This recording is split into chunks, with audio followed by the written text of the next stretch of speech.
Estamos aquí ao carón desta residencia. Podo dicir que é unha das obras máis importantes que se fixo na historia recente deste concello. Unha residencia de maiores que nace coa vocación de ofrecer o servicio esencial ás persoas e ás familias dos nosos concellos. Desde que asumimos a responsabilidade de gobernar, tivemos sempre un obxectivo moi claro, que os nosos maiores teñan unha oportunidade de poder ir a unha residencia e seguir vivindo preto da súa casa, da súa xente e do lugar onde desenvolveron toda unha vida. Hoxe ese soño convértese nunha realidade. A residencia de Piñor está xa na súa recta final. Esta residencia non é só un edificio moderno, conta con 41 prazas e todos os servicios necesarios. Conta con un entorno natural onde os usuarios poderán pasear e disfrutar da natureza. É un espazo pensado para ofrecer os coidados e benestar aos nosos maiores, pero tamén supón crear emprego, xerar actividade económica e contribuir a fixar a poboación no rural.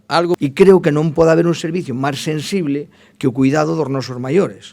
E, por lo tanto, ter unha calidade de cuidados reflexa que somos, evidentemente, unha autonomía que está a un gran nivel porque levamos moitos anos traballando moi ben. Porque hoxe estamos aquí cumplindo un compromiso. Efectivamente, había necesidade, plantexouse un plan, e ese plan foron 24 obras en todo Galicia, e hoxe estamos aquí dando conta, 2 anos despois, dando conta, efectivamente, dise plan. E con total normalidade. E me consta que xa se está traballando en continuar con este plan, porque dende a Xunta, evidentemente, por suposto, dende a Diputación, que tuvo unha intervención tamén, dentro dos seus límites, pero unha intervención activa, totalmente activa, neste plan, pois estamos traballando nel.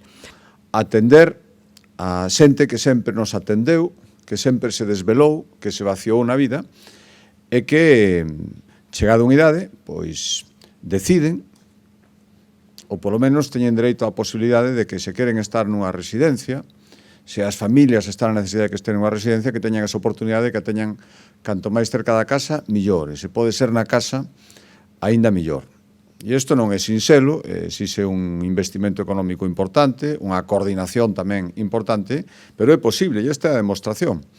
Hai, 4 anos, decidimos que había que facer ese esforzo de exactamente, por decirlo, 24 proxectos. A maioría están en Ourense, efectivamente. Por qué? Porque foi a administración que se implicou. Podían telo feito as 4 diputacións, pero quen a fixo foi a de Ourense, que puso a parte que a moitos concellos iba a costar moito, e lógico, estamos falando de concellos pequenos, moito poder aportala, e por iso están as diputacións, para axudar sobre todo os pequenos concellos. Esa é a súa función, e polo tanto, quero darlle as gracias a este presidente e o anterior, porque isto tamén empezou co anterior presidente, que entenden que esa é unha función fundamental.